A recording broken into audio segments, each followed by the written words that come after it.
So today we have, again, we'll continue from last time. We were talking about classification. And again, this is like the first half of classification. So the first lecture, and we were talking about max margin classifier.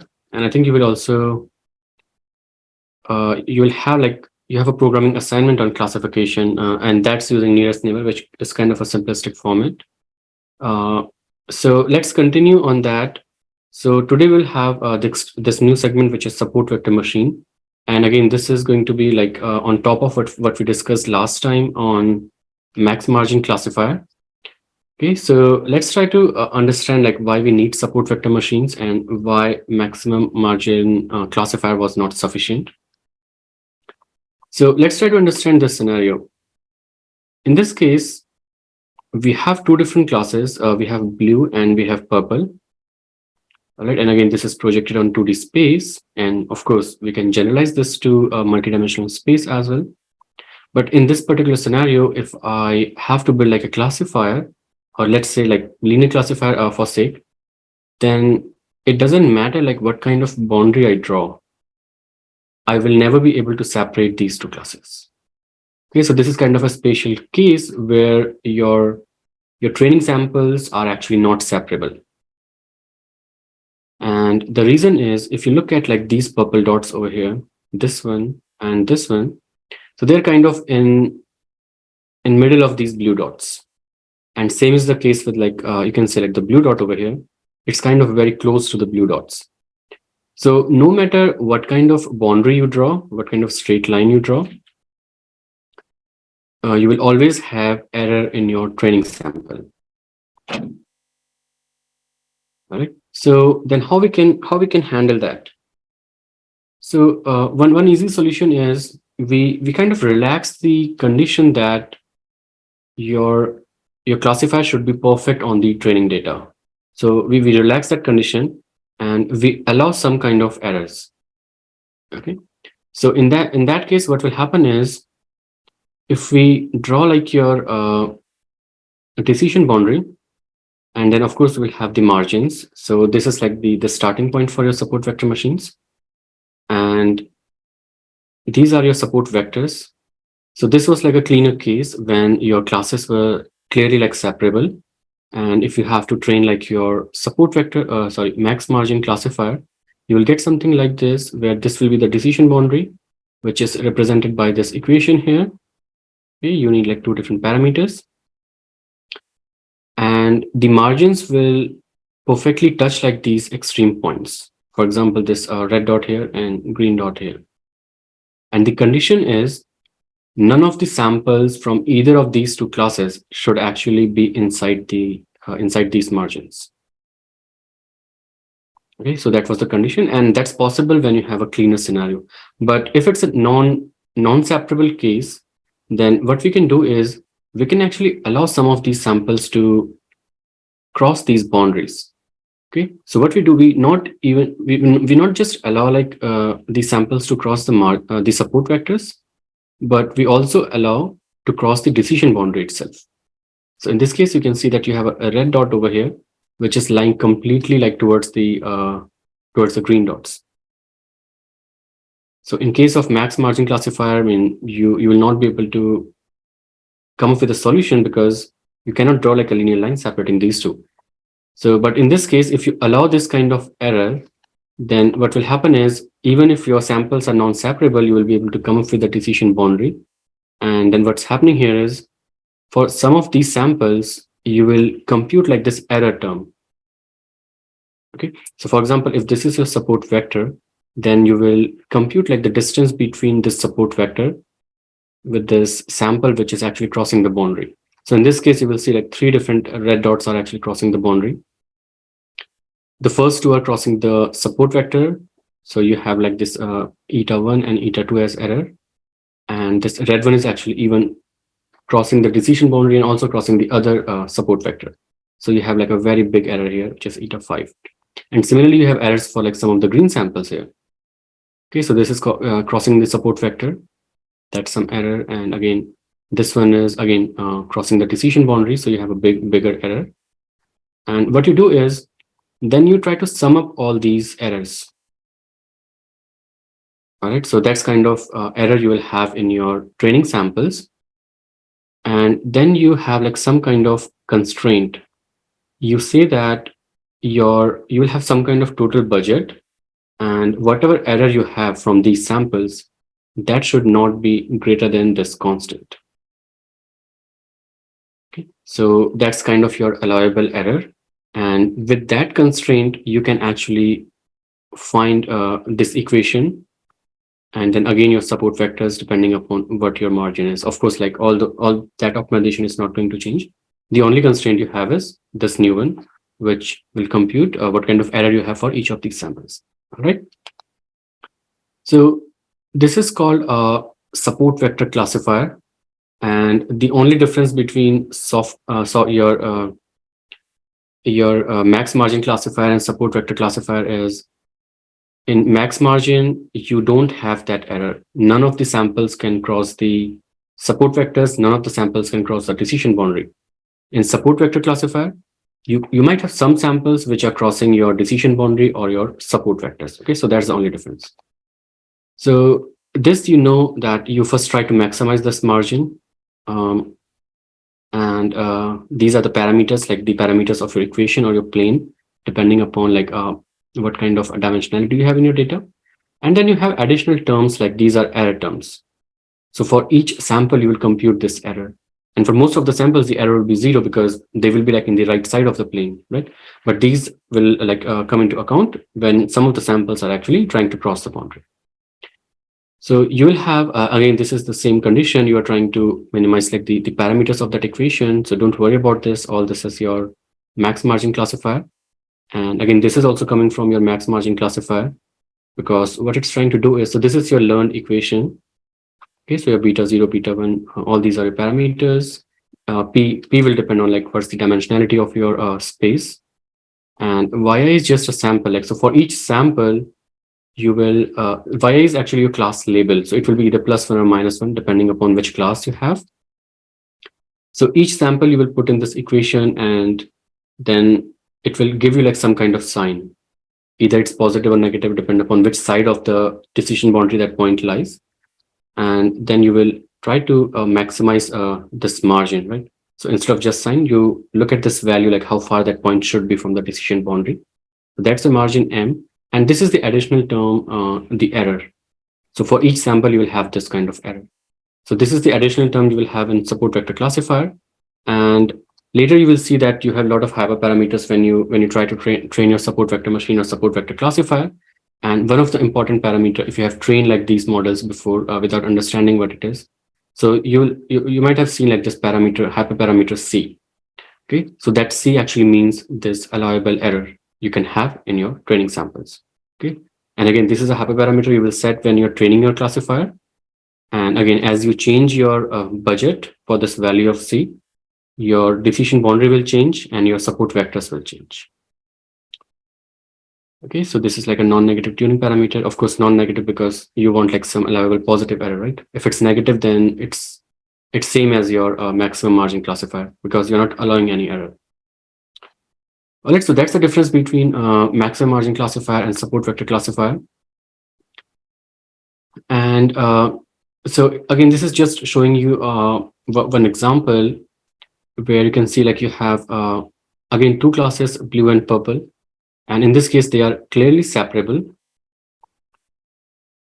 right? And in this case, you can see this is the decision boundary and these are your support vectors. So this 0.1 and this 0.8 are actually crossing the support vector, but still they're not crossing like your decision boundary. Okay, so that's kind of an easy case. The second scenario here, you can see like they're crossing the support vectors, but again, some of the samples are actually crossing even the decision boundary. Okay, so in these samples, this is like just one sample solution you can have. So this will be like your decision boundary, and these will be your support vectors. And it's just showing that you will have allowable samples on the wrong side of your plane. Okay, so now let's try to understand like the effect of C, which is the parameter in your support vector machines. how that changes like the decision boundary, and how will that change the support vectors you will have. And again, this is like all four are corresponding to the same training data. And in the first, you have like a very large value of C, which means you are trying to allow like a lot of samples which can cross the boundary, which can cross the support vectors. So in that case, this is the decision boundary which is kind of learned. And if you will look carefully, I mean, this looks fine, but again, there are a lot of like these blue dots right over here, which are kind of on the wrong side of the decision boundary. And if you pay attention to like these blue dots, none of these dots are actually on the right side of the support vector. All of are like in the wrong side. And same is the case with the purple ones. So it means like for this particular training data set, you need like a smaller value of C. You're actually allowing a lot of error. You're relaxing a lot. Okay. And this, again, these three are like, as you try to reduce the budget C. And again, then you can see like your decision boundary is actually changing. It's kind of rotating as well. It's shifting. It's moving towards the purple side. And now some of the samples are actually on the right side of the support vectors. Some over here are also on the right side of the support vectors. Okay, so again, if you reduce it further, you will get something like this. And again, it's hard to say like which of these is correct. Of course, this is wrong. We can clearly see this is like the value of C is too high. But the other ones, again, this we can say like it's too high because most of these samples are within the margins. But between these two, it's hard to say like which one of these is better. And that's why we have like when you train your models or train your classifiers, you have three different splits. You have training split, you have validation split, and then you have testing split. So in this scenario, what you're going to do is you can actually set some value of C, and then you will evaluate that model on your validation set, and then you can just compare those two. And if like this C is actually better on validation, you will pick this. If this one is better, you will pick this. And whatever that model is, then you will use that model with the final selected C on the test set. So this is, I think, something interesting. And SVM, they do work, and like optimizing these parameters. If your data set is not too huge, it's pretty fast. And I myself has done this like a lot of time earlier when there were no neural networks. And what we used to do is we actually just used to do grid search. So we'll start from like a very high value of C and then keep incrementing it or keep decrementing it with small values. And then we'll kind of explore all the space and then just test all those models on the validation set.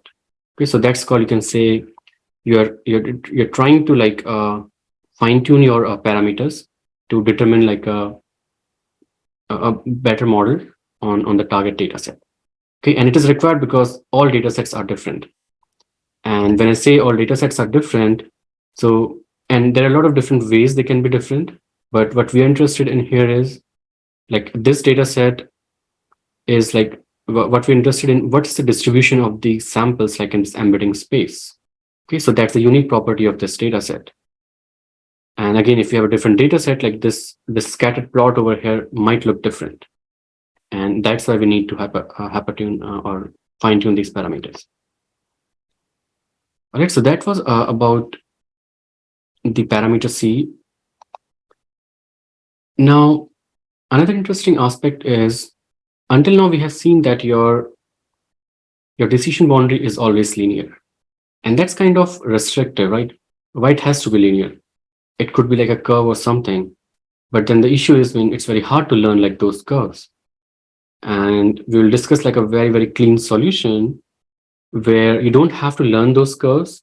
You can still use your linear classifiers, but it's kind of a trick which will lead you to like from support vector classifier to support vector machine. All right. So let's try to understand how that works. So in this case, this is the data set, and these are like this is the sample distribution. And you can see like if you try to learn like a linear boundary, it might look something like this. So the dashed line is the decision boundary, and these are your support vectors. And it's kind of fine, but still like it's kind of making error, right? On these, let's say on this sample. And again, this sample and this sample, it's kind of on the boundary. One is like on the wrong side. So this is also on the wrong side. And how hard you try, sometimes it might not be possible to actually separate these two by just using a linear boundary. Okay, so one solution could be you can try to learn this kind of curve. Okay, so I mean, as I said, it's not impossible, you can do that. But then the issue will be, then you're kind of trying to overfit to this training data. Okay, so what might happen, let's say you learn this curve, then what if your testing sample is actually at this point and all your testing samples are at this location? I mean, your classifier will completely fail, right? Because all those testing samples will be on the wrong side of the boundary.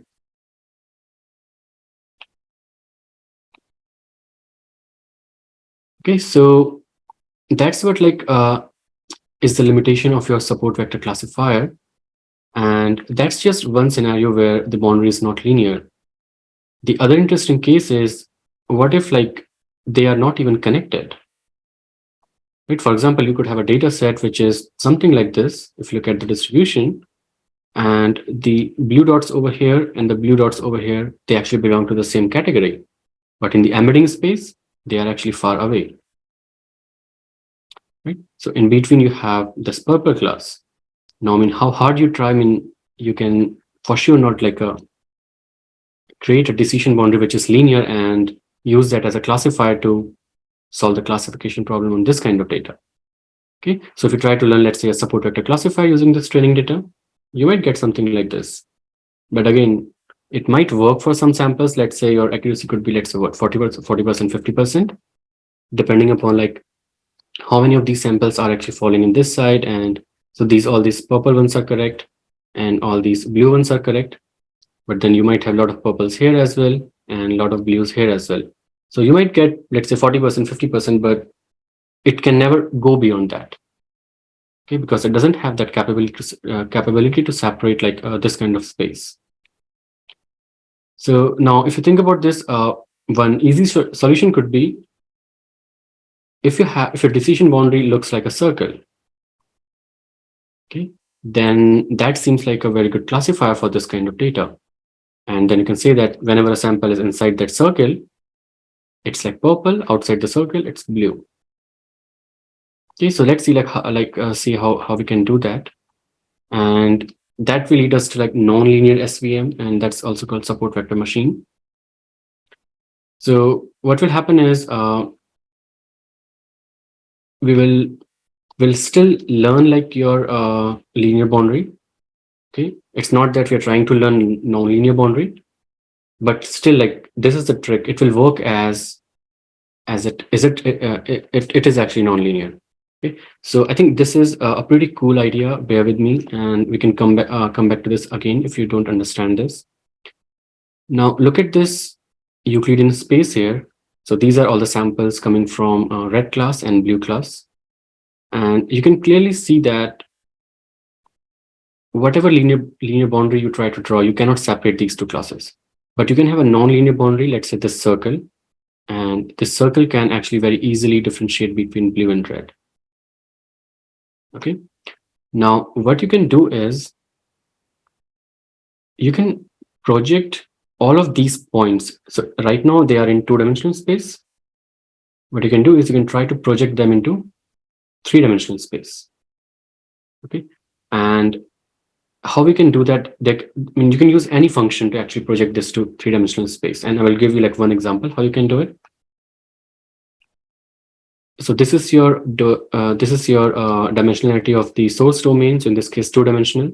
What you do is you come up with a function which is actually going to project each of these points to a high dimensional space. So in this case, we can go from two-dimensional to three-dimensional. And let's say it looks like something like this. And one simple function for this psi, for this particular case, could be, let's say, a square function. So let's say you just square the x and y values. So what will happen? These are bigger values, okay, in terms of so all the points which are outside this circle, they will have bigger magnitude, right? It doesn't matter whether it's in the x direction or in the y direction. And even if it's like on this side, if you just look at the magnitude, it's going to be bigger. It will have a negative sign, but still it will be bigger. And that's the reason they will be like lying outside this circle. Okay, so for example, let's take an assumption. This is the origin 0 cross 0. And let's say this point is 1 cross 0. This is 0 cross 1. Again, it will be negative 1 and 0. And this will be, let's say, 0 and negative 1. Okay, so all the points inside the circle, wherever they are, it doesn't matter. The values will be between 0 and 1 for both x and y dimensions. And similarly, all the points which are outside the circle will have values greater than 1. Mostly, this is like a corner case, just ignore this. But more or less, they will have values greater than 1, both for x and y. Now, if this function is, let's say, square function, now what will happen is all these negative values will become positive because you're taking a square. And if the values are bigger, then the square will also be bigger. Okay. So that way you are actually projecting this into three-dimensional space. So you add one more dimension here, let's say z. And then you can see that all these points are actually going away from the center. So this was their origin, and all they are like just flying away. They will move away, right? You can just get like xy values for those. And similarly, all the red points, again, you will square, they will become positive, but still they will remain small. They won't be as big as blue. Now, once you have done that, then what you can do is you can actually come up with a linear plane which can separate the red dots from the blue dots. Okay, so this is also called like a kernel trick, and the idea is to just learn this kernel function which can project your points from small, like a very low dimensional space to a high dimensional space. And it is interesting because what it's trying to do is it's trying to project in high dimensional space, but also making them linearly separable. All right, so that's called support vector machine. And so that was a kernel trick which we just discussed. And again, you can learn like all of those, lot of kernels in your support vector machines. We are not going to go into detail because I think just that part was really interesting how you actually do that. So in this case, you can actually learn these nonlinear boundaries. That's one example. Okay, so in this case, you're trying to learn two different nonlinear values. That will do the trick. But again, if you project that like to a high dimensional space, you can just learn like one kernel, and you don't need these two different classifiers. Okay. Now, so that was SVM, and again, there is a lot to SVM than that, but that was the main crux. But don't worry about like if you don't understand other things. I think in some of the machine learning courses, you will have that opportunity. But again, you will know that, okay, why SVM actually are better than your support vector classifiers. Now, the question is, again, even if we have this trick, we are just differentiating between two different classes. But in reality, I mean, most of the time you will have multiple classes, right? So how you can do a multi-class classifier using SVM? And till date, we don't have a very clean solution. The only solution we have, we just train multiple SVMs as binary classifiers. And I think we discussed that trick when we started this lecture. So what we do is for each class, we train a binary classifier where we treat that class as positive and all the other classes as negative. And we do that for all the classes you have in your training data. Okay. So this is called like one versus others. And this is exactly what we discussed. And then you can have one versus one as well, where you just select like pairs. Okay. So for each pair of classes, then you can learn this classifier. Mostly like I think this is more useful and generalizable. So some good things and bad things about SVM. Of course, like they actually work really well in any kind of data, and there are a lot of packages which are available out there for SVM. And as I said, like this was one of the reason why the deep learning era was delayed. So starting from early 90s to like all the way 2010, 2012, like SVM, everyone was actually researching on this.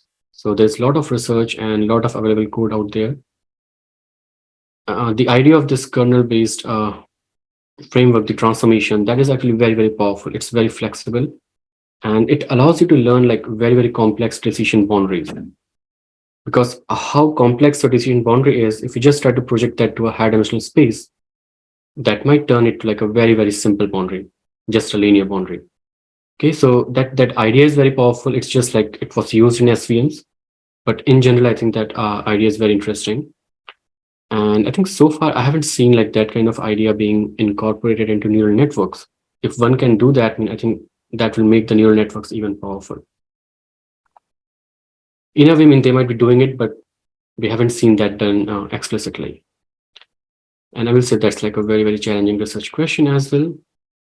And as I said, in practice, SVM, they work really well. It doesn't matter, even if you have a very small training set, they will try to learn the boundary pretty well. The bad side is if you have a lot of data, then it's very hard to actually train these classifiers. Okay, they becomes like computationally inexpensive because like we have to solve that optimization problem, right? So if you have a lot of samples, it's not that trivial. The other limitation is like if you have multi-class SVM. I mean, we do have a trick to do it, but again, that's not like a very nice solution. And like you have seen neural networks, right?